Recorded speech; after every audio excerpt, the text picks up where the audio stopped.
H R tube, সত্য প্রচারে এক ধাপ এগিয়ে। আগে দেখেছি ছোট সময় আমরা হসপিটালগুলোতে চিকিৎসার জন্য গরিব মানুষ যারা যেতেন সরকারি হাসপাতালগুলোতে, তাদের ঔষধপত্র হাসপাতাল থেকেই দেওয়া হতো। আপনারা কি মনে করেন? আমরা ছোট সময় তো সেই কি করে 70-এর দশকে যখন ছোট ছিলাম, ওই সময় যদি হাসপাতাল থেকে, তখন তো দুর্ভিক্ষ ছিল দেশে, মানুষ 3 বেলা ভাত খাওয়ার সুযোগ পেত না। ওই সময় গরিব মানুষেরা যে কেউ গেলেই সরকারি হাসপাতাল থেকে ঔষধ পেত। আপনারা যারা বয়স্ক আছেন আপনারা বলতে পারবেন, কিন্তু এখন যাই দেখেন না সরকারি হাসপাতালে ঔষধ পান কিনা, দেখেন না। আগের চাইতে কি এখন সরকারি বরাদ্দ কি কমছে না বাড়ছে? এই টাকাগুলো যায় কোথায়? শত শত কোটি টাকা, হাজার হাজার কোটি টাকা জনগণের নামে যে বরাদ্দ হয়, যে টাকাগুলি সব লুটপাট করে খায় এই শয়তানেরা। না হয় স্বাস্থ্য অধিদপ্তরের সামান্য একটা ড্রাইভার, সে শত শত কোটি টাকার মালিক হয় কি করে? এরকম শুধু এই স্বাস্থ্য অধিদপ্তরে নয়, মৎস্য অধিদপ্তরে যান, এই যে জনগণ, এই পয়সাগুলো কিন্তু জনগণের। এই যে লুটপাট করছে, খাচ্ছে, একটা ড্রাইভার যদি শত কোটি টাকার মালিক হতে পারে, তাহলে ওই স্বাস্থ্য অধিদপ্তরের হোমরা চোপড়া যারা চেয়ারম্যান থেকে শুরু করে বাকি যারা আছে, এরা তাহলে কত হাজার কোটি টাকার মালিক। এই টাকাগুলো আপনার আমার, এই টাকাগুলো জনগণের। আপনাদের নামে বরাদ্দ হয়, গরিব মানুষ এরা হাসপাতালে যাবে, এরা ঔষধ পাবে। এই টাকাগুলো জনগণের জন্য বরাদ্দ দেওয়া হয়, কিন্তু লুটপাট চলছে, সমানে লুটপাট চলছে, সব জায়গায় ক্রিমিনালে ভরে গেছে। ঠিক কিনা বলেন?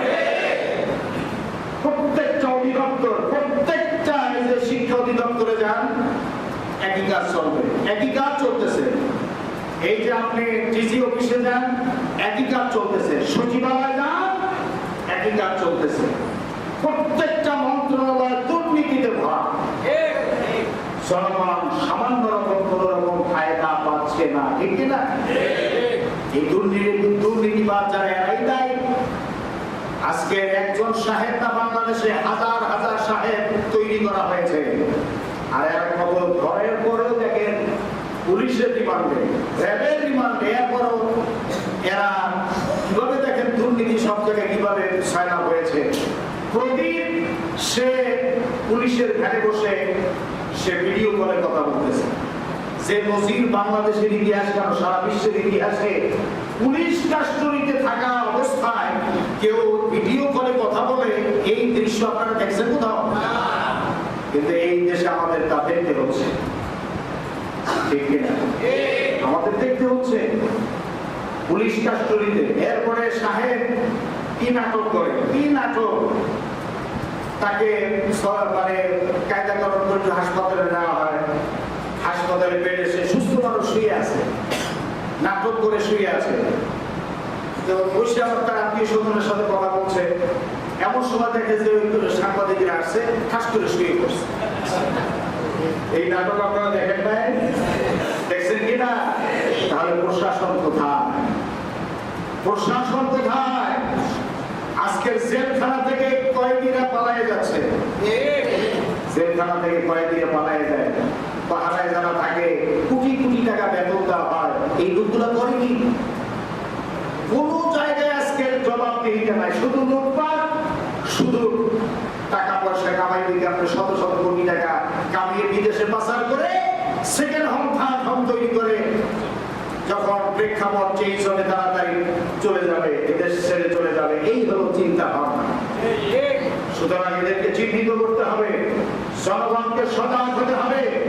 জনগণ যে ঘুমায় আছে, সেই ঘুমের ভাঙরে এখন থাকার সময় নাই। এই দুর্নীতিবাদদের বিরুদ্ধে ময়দানে নামতে হবে, রাস্তায় নেমে প্রতিবাদ জানাতে হবে। দুর্নীতি মুক্ত বাংলাদেশ চাই। ঠিক কিনা বলো? আল্লাহ তাআলা বলছেন শয়তান কি করে? কামাসালি শাইতানি ইয ক্বালা লিল ইনসানি কুফর ফালাম্মা কাফারা ক্বালা বারিউম মিনকা। আল্লাহ তাআলা বলেন শয়তানের কাজ হলো, আবারও বলছি, শয়তান মানুষের মধ্যেও জিনের মধ্যেও আছে। মানুষের মধ্যে শয়তান যেগুলো খুব ডেঞ্জারাস, জিনের ভিতরে শয়তান গুলো একটু দুর্বল হয়ে গেছে, কিয়ামত কাছে তো, কিন্তু মানুষের ভিতরে শয়তান গুলি খুব স্ট্রং। আল্লাহ তাআলা বলেন যে শয়তানের দৃষ্টান্ত হলো, শয়তান যখন ভালো মানুষদেরকে বলে কুফর, তুই কুফরি কর, তুই নাফরমানি কর, শয়তানি কর, দুর্নীতি কর, অপকর্ম কর, মানুষকে, আজকে মানুষ যেমন ভীত ভয়তে কথা বলতে পারে না, অপহরণের ভয়তে যে কোনো মানুষকে তুলে নিয়ে গায়েব করে ফেলে, ঠিক না? এটা আছে না নাই? আহা, তুমি যাকে গায়েব করছো, তুমি যাকে অপহরণ করছো, তার বাড়িতে যে কান্নার রোল চলছে, তোমার বাড়িতে একদিন ওই কান্নার রোল হবে ইনশাআল্লাহ। তুমি পার পাবা না। তুমি মানুষ হত্যা করে তুমি ফুর্তিতে আছো, তোমার বাড়িতে একদিন এই হত্যাকাণ্ড আল্লাহ ঘটায় ছাড়বে, তুমি রক্ষা পাবা না।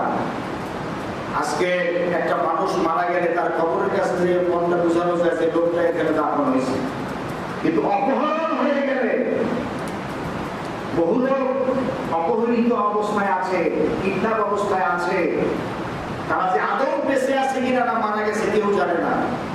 5 বছর 10 বছর হয়ে গেছে যে তারা উদাও কোথায় গেছে কেউ জানে না। এরকম আছে কিনা?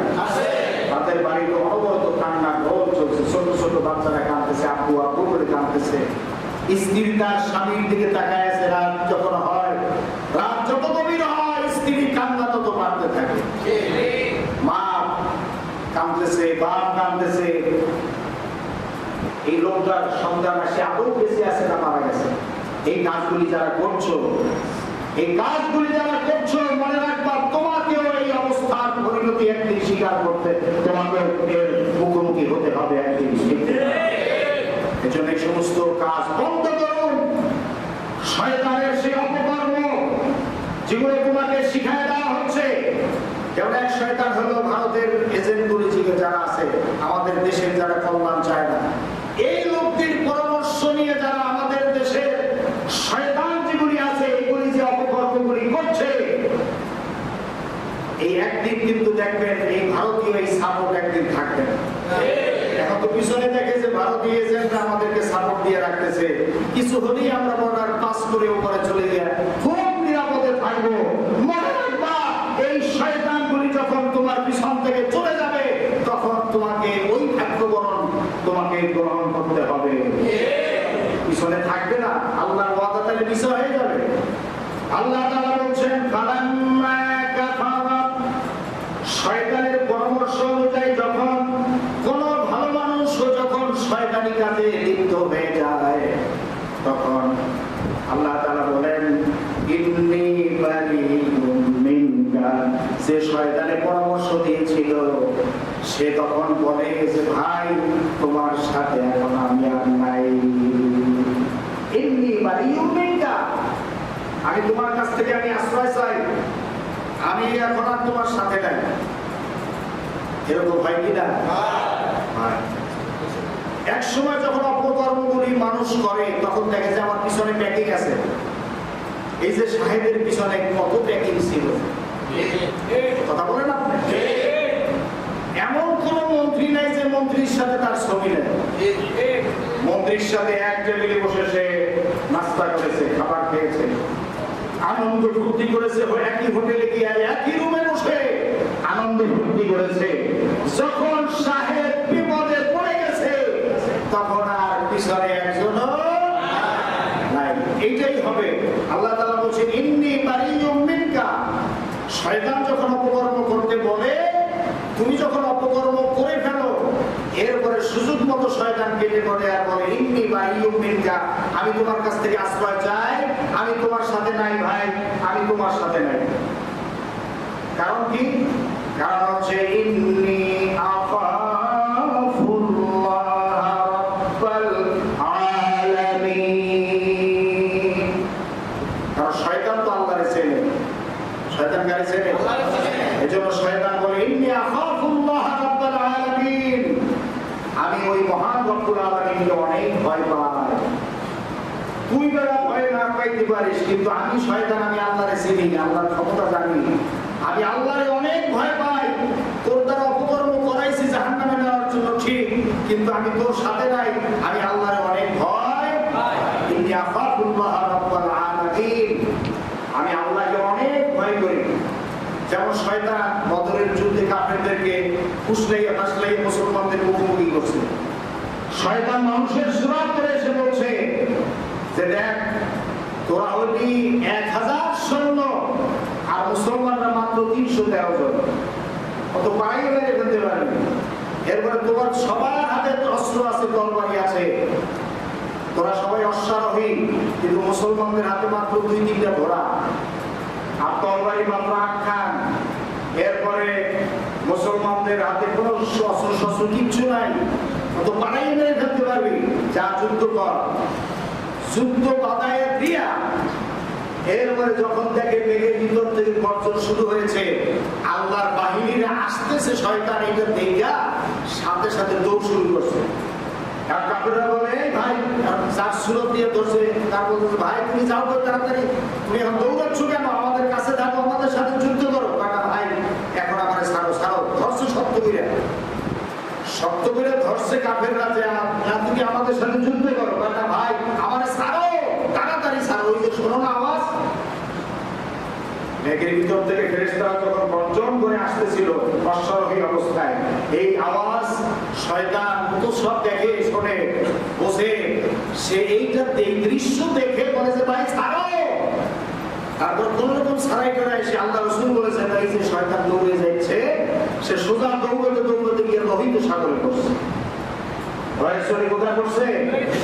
কারণ ফেরেশতারা যে আসছে ওদের যদি পিটানি শুরু হয়, শয়তান তো জানে বাঁচতে না, একজন চিন্তা করে আগেই ভাগি, শেষ লোহিত সাগরে গিয়ে পড়ছে।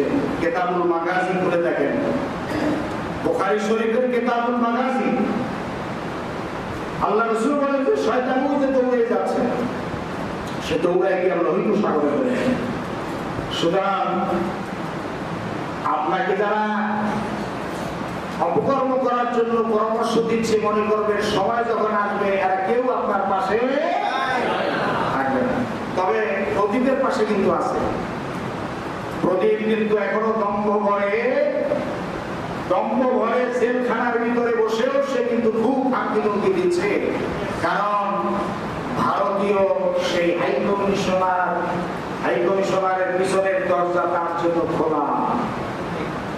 এই প্রদীপদেরকে বসানো হয়েছে, এরা শুধু এই সরকার যে বসাইছে তা না, এর আগের সরকার যারা ছিল তারাও কিন্তু নিজেদের অজান্তে বহু ভিনদেশী লোক, পার্শ্ববর্তী দেশের লোকদেরকে প্রশাসনে বসাইছে।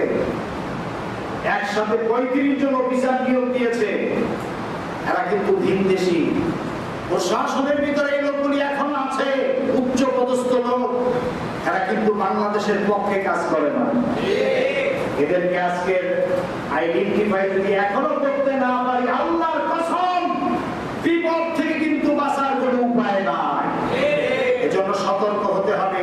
বারবার আমি সতর্ক করছি, সব কথা তো বলা যায় না, ইশারা ইঙ্গিতে যতটুকু বলি এর দ্বারা বুঝে নিতে হবে দেশ কিন্তু খুবই ভয়াবহ পরিস্থিতির মুখোমুখি।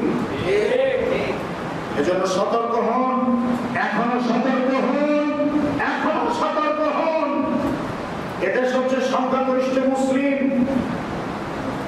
কিন্তু বাংলাদেশে যেমন 92% মুসলমান, এই 92% মুসলমানের ভিতরে 92% অন্তত প্রশাসনে মুসলমানদের নিয়োগ পাওয়ার কথা, সেখানে কিন্তু 20-30% বিধর্মী লোক আমাদের প্রশাসনে বা উচ্চ পদস্থ খুবই গুরুত্বপূর্ণ পদগুলি তারা দখল করে আছে। 20-30% লোক সেই উচ্চ পদস্থ জায়গাগুলি দখল করে আছে। এমনকি মাদ্রাসা বোর্ডের উপসচিব পর্যন্ত একজন হিন্দু। আপনারা বলেন এই লোকটা কি করবে মাদ্রাসা বোর্ডে, এদেরকে এই সমস্ত জায়গায় কেন বসানো হয়েছে? নিশ্চয়ই একটা উদ্দেশ্য আছে না নাই? এজন্য আমি বারবার আপনাদেরকে সতর্ক করছি, ভাইরা আমার, এই মেসেজগুলি আপনারা চতুর্দিকে ছড়াই দেন, চতুর্দিকে ছড়াই দেন। এই দেশ থেকে কিন্তু আমরা এই 850 বছর ভারতীয় উপমহাদেশ, এই ইন্ডিয়া আমরা শাসন করেছি আমরা মুসলমানরা। কিন্তু যখন আরামায়েশে নিমগ্ন হয়ে যখন আমরা গা ভাসাই দিয়েছি, তখন আমাদের এই মুসলমানদেরকে গলায় জুতার মালা পরাইয়া আমাদেরকে এই রাস্তায় রাস্তায় হাঁটানো হয়েছে। নবাব সিরাজউদ্দৌলা, নবাব সিরাজউদ্দৌলা শেষ নবাব মুসলমান, এই ভারতের যিনি সর্বশেষ নবাব, নবাব সিরাজউদ্দৌলাকে জুতার মালা পরাইয়া যখন নিয়ে যাচ্ছিল লর্ড ক্লাইভ, মাত্র 3000 সৈন্য নিয়ে যখন যাচ্ছিলেন তাকে হত্যা করার জন্য, তখন রাস্তার দুই ধারে দুই পাশের মুসলমানরা, বাঙালিরা দাঁড়ায় দাঁড়ায় খিলখিলিয়ে হাসতেছিল। লর্ড ক্লাইভ একজন খ্রিস্টান, দুঃখ করে তার ডায়েরিতে তিনি লিখে গেছেন যে ওই সময় যারা খিলখিলিয়ে হাসছিল তারা ছিল লক্ষ লক্ষ মানুষ, রাস্তার দুই ধারে দাঁড়ায় দেখতেছিল নবাব সিরাজউদ্দৌলাকে জুতার মালা পরায় নিয়ে যাচ্ছে। লর্ড ক্লাইভ বলেছেন, তার ডায়েরিতে লিখে গেছেন যে ছোট্ট একটা কঙ্কর যদি আমাদের উপরে নিক্ষেপ করতো এই বাঙালিরা, তাহলে নবাব সিরাজউদ্দৌলাকে আমরা জুতার মালা পরাইয়ে তাকে হত্যা করতে পারতাম না। আমাদের চরিত্রটা হলো এরকম, আমাদের বাঙালিদের চরিত্র হচ্ছে এরকম, বলে বাঙালি হলো বীরের জাত, সাতার বীরের জাত। এই বাঙালিটা হলো কাপুরুষ, ঠিক না বলেন? একের পর এক ইংরেজরা একবার না দুইবার না বহু বছর, শত শত বছর শাসন করেছে এই উপমহাদেশে, এসে নজির নাই পৃথিবীতে কোথাও। এই কাপুরুষের জাত, এজন্য এই যে এখন অপকর্মগুলি চলছে, দেশটা শেষ, দেশ ধ্বংস হয়ে গেছে, দেশের টাকা সব পাচার হয়ে গেছে, দেশ এখন চলবে কি করে? অর্থনৈতিক অবস্থা খুবই খারাপ। 12টা ব্যাংক এখন পথে বসে যাওয়ার মতো অবস্থা, 12টা ব্যাংক এখন চলার মতো পরিস্থিতি নাই, 12টা ব্যাংক একেবারে ফ্লপ হয়ে মানে দেউলিয়া হয়ে যাওয়ার মতো অবস্থা হয়ে গেছে। 12টা ব্যাংক, 4টা হলো সরকারি আর 8টা হলো বেসরকারি ব্যাংক। এই পরিস্থিতি কেন তৈরি হলো? এই জনগণের কারণেই তৈরি হয়েছে। জনগণ আজকের না বোঝার ভান ধরে, তারা ঘুমের ভান ধরে কিছুই বোঝে না। জনগণ আজকের ঘুমন্ত অবস্থায় আছে। আমার জনগণ মনে করতেছে যে আমি বাঁচলেই চলে, আমার পেটটা ভরলেই চলে, আমার পিঠটা বাঁচলেই চলে। আপনি বাঁচতে পারবেন না। যখন সময় আসবে আপনিও বাঁচতে পারবেন না, আপনার পিঠও বাঁচবে না, পেটও বাঁচবে না, আপনার জীবনও বাঁচবে না। এজন্য মুসলমানদের জেগে ওঠার সময় হয়েছে কিনা বলেন? এই যে মিশরে আন্দোলন শুরু হয়েছে, সিসি এক জালেম সরকার, ডক্টর মুরসি, দেখেন সারা পৃথিবীতে শুধু মুসলমানদের উপরে, যারা ইমানদার তাদের উপরে জুলুম আর অত্যাচার। ডক্টর মুরসি কত বড় ভালো একজন মানুষ, যিনি কোরআনের হাফেজ ছিলেন, যিনি নিজে ইমামতি করতেন, যিনি দুর্নীতিবাজ ছিলেন না, যিনি ছিলেন একজন তাকওয়াবান ইমানদার মুসলমান ছিলেন ডক্টর মুরসি। তাকে 1 বছরের বেশি ক্ষমতায় থাকতে দেওয়া হয় না। দুষ্টুমি করে শয়তানি করে আসলো কে? সিসি আসলো, যে প্রধান সেনাপতি ছিল ডক্টর মুরসি। মিশরের আলেমরা বলেছিলেন যে আপনি এই মেয়েকে সরান, এই সিসিকে সরান, এ হলো একটা ধূর্তবাজ শয়তান, আর মা হলো ইহুদি আর বাপ হলো মুসলমান, এর সরান। ডক্টর মুরসি বললেন, দেখেন জান্নাতি মানুষরা হয় সবসময় সাদা মনে, জান্নাতি মানুষরা কি হয়? এরা বেশি খুশি বোঝে না। আল্লাহ রাসূল বলে গেছেন যে জান্নাতি মানুষ হবে সিধা সোজা, এরা পেঁয়াজ বোঝে না। তো ডক্টর মুরসি বললেন যে আমাদের আদর্শ দেখি ওরা ঠিক হয়ে যাবে। মিশরের টেলিভিশনগুলি সব শয়তান বদমাইশ, আমাদের এই টেলিভিশনগুলোর মতো। আমাদের দেশের টেলিভিশন দেখেন না, সুযোগ পাইলে শুধু ইসলামের উপর আঘাত আনে, ঠিক কিনা বলেন? সুযোগ পাইলে শুধু ইসলামের উপর আঘাত আনে। এমন নাটক এখনো এই মুহূর্তে করোনার ভিতরে আমি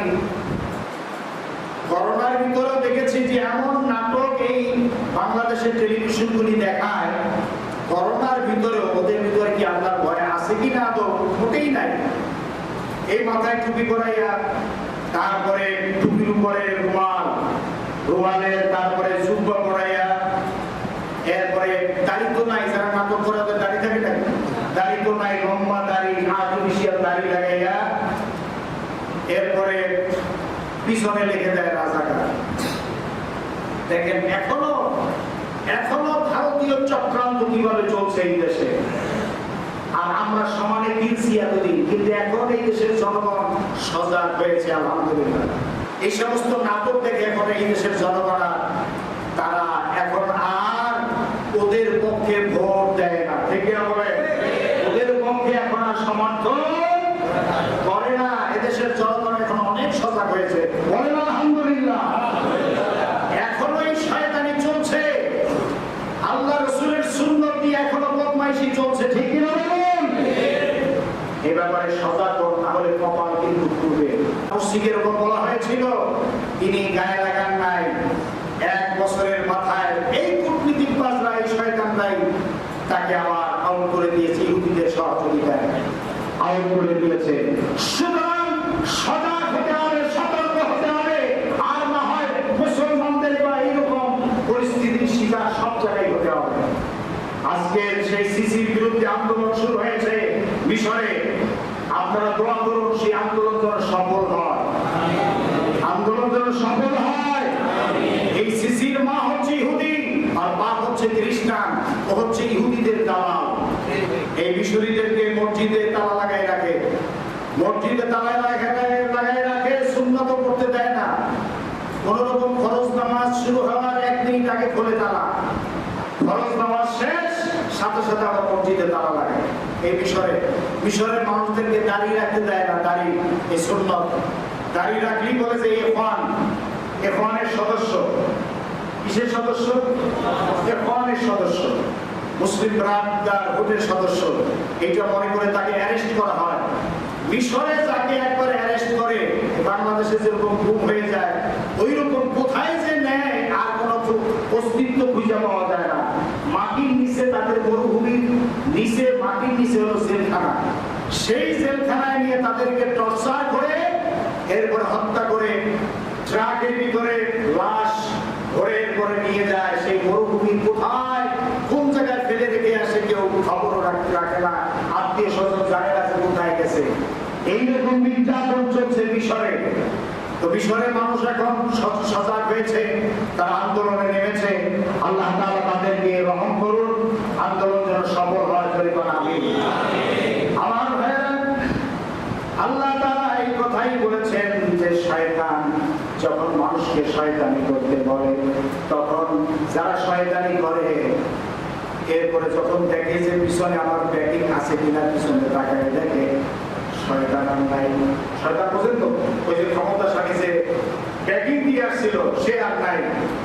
সে বলে যে ইন্নী বারিউম মিনকা, আমি তোমার কাছ থেকে আশ্রয় চাই। ইন্নী আখাফুল্লাহ রাব্বুল আলামিন, আমি আল্লাহকে অনেক ভয় পাই। আমার ভাইরা, আল্লাহ তাআলা বলেন উপায় নাই, এই উভয় শয়তানি জাহান্নামে যাবে। ফাকানা আকিবাতুহুমা আন্নাহুমা ফিন-নারি খালিদাইনি ফিহা। আল্লাহ তাআলা বলেন যে শয়তানি করতে বলছে ও জাহান্নামে যাবে, আর যে শয়তানি করবে সেও কোথায় যাবে? দুর্নীতি করার সুযোগ যারা করে দেয় এরা যাবে কোথায়? আর দুর্নীতিবাজ যারা করে তারা যাবে কোথায়? যতই তাহাজ্জুদ করুক, যতই কোরআন শরীফ করুক, যতই তাসবিহ তাহলিল করুক, মাপ পাবে না।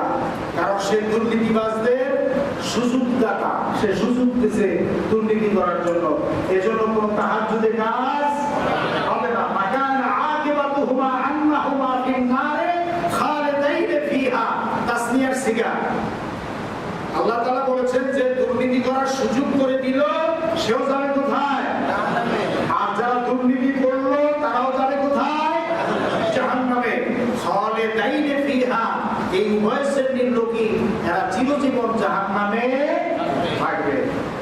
আমার ভাইরা, এজন্য আমি আপনাদের সকলের উদ্দেশ্যে বলবো যে সকলেই আপনার, আমি সহ সকলেই তাকান, চক্ষুটা বন্ধ করে অন্তরের চোখ দিয়ে একটু তাকান যে আখিরাতে যে আমরা যাব, আখিরাতের জন্য পাথেও কি জোগাড় করেছি। আল্লাহ তাআলা আমাদেরকে তাকাতে বলেছেন সূরা হাশরের 17 নম্বর আয়াতে। জোরে বলুন কত নম্বর আয়াতে? আরো জোরে বলুন।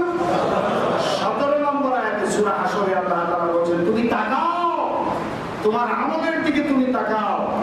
আখিরাতে যে আসতেছো, মৃত্যুর পরে তো তোমার হিসাব কিতাব শুরু হয়ে যাবে, শাস্তি শুরু হবে। তুমি একটু তাকাও আখিরাতের জন্য কি জোগাড় করেছো। আল্লাহ তাআলা বলেন ইয়া আইয়ুহাল্লাযীনা আমানু তাকুল্লাহা ওয়াল তানজুর নাফসুম মা ক্বাদ্দামাত লিগাদ ওয়াত্তাকুল্লাহা ইন্নাল্লাহা খাবীরুম বিমা তা'মালুন। বলেন আল্লাহু আকবার। আল্লাহ তাআলা বলেন ইয়া আইয়ুহাল্লাযীনা আমানু, হে ঈমানদারগণ, ইত্তাকুল্লাহ, আল্লাহকে ভয় করো। জোরে বলেন কাকে? আল্লাহকে।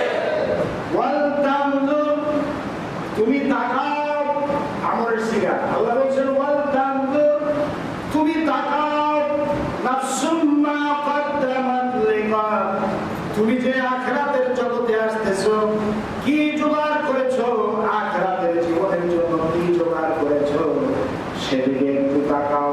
আবার আল্লাহ তাআলা বলেন ফাত্তাকুল্লাহ, আল্লাহকে ভয় করো। আল্লাহকে যদি কেউ ভয় করে তা সে আর জীবন চলে গেল কোনো দুর্নীতি করতে পারে না। কি বলেন? আল্লাহ ভয় যদি দিলের মধ্যে থাকে তাহলে সে কি দুর্নীতিবাজ হতে পারে?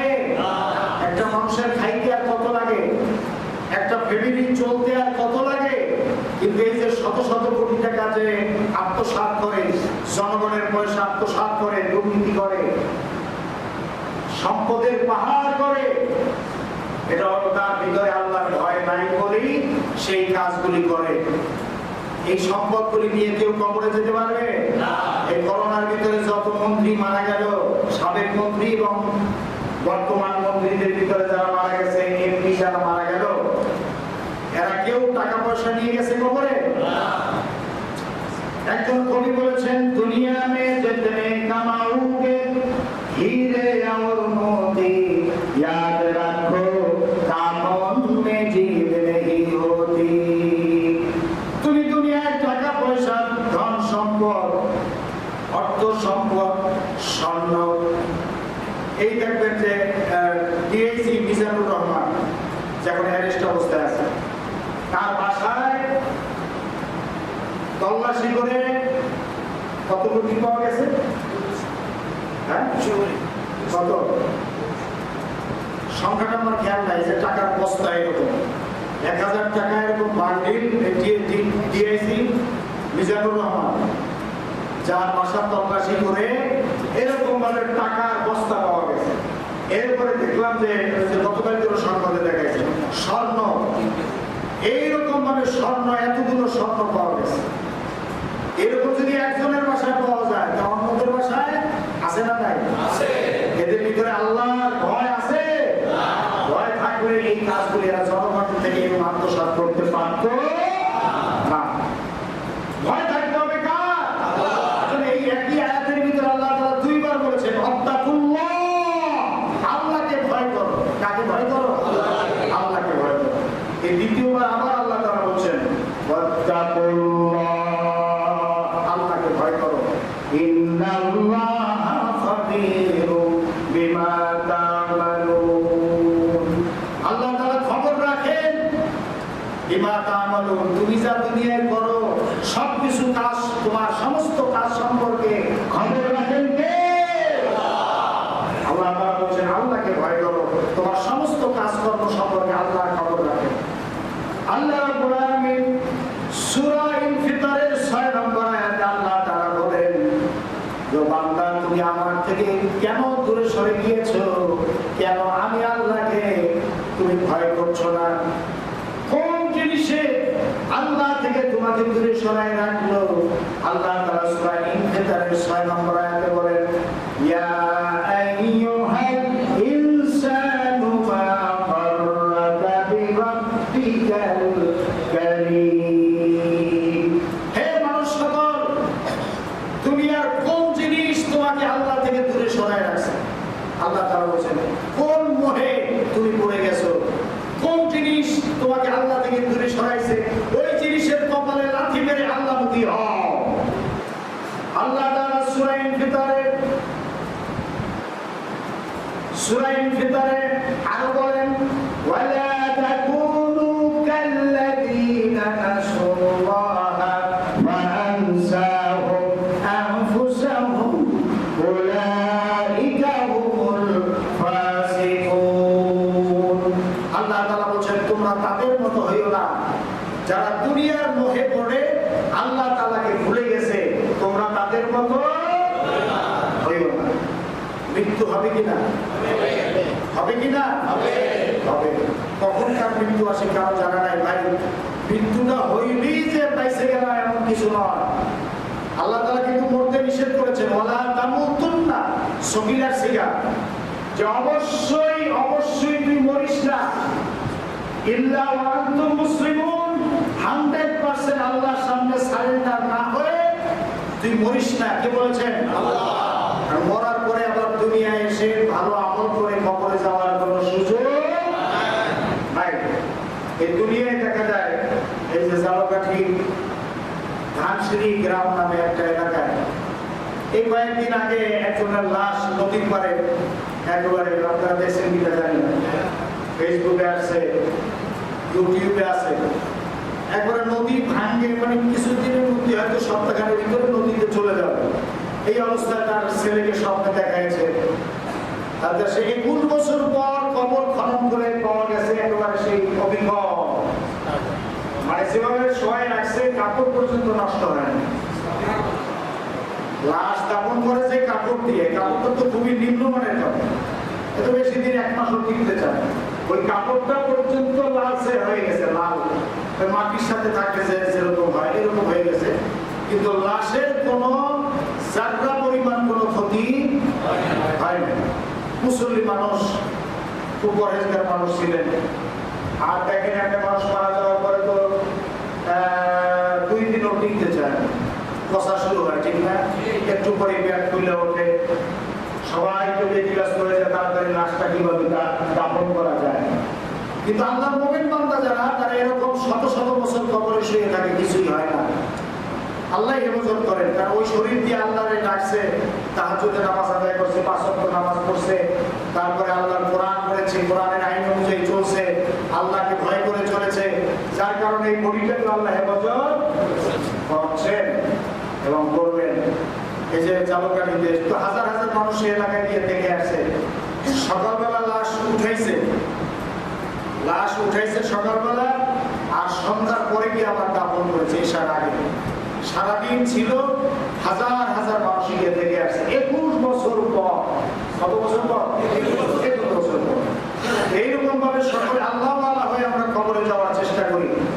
আল্লাহ তাআলা বলেন আমাকে তোমরা ভুলে থেকো না, কোন জিনিস তোমাকে আমার থেকে ভুলে